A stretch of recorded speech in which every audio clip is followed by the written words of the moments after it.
আসছে মাছ বেতন।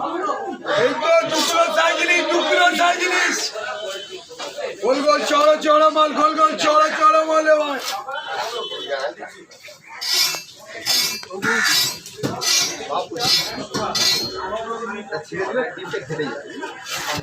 নয় দেখো একদম সাদা দুধ, ঠিক আছে মাছ একদম দবদবে সাদা।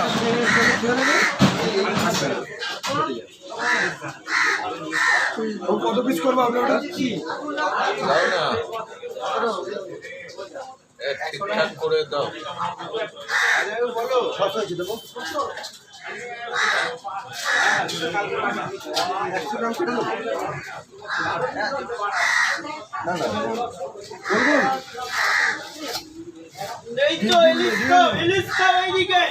কোনো ডিম নেই।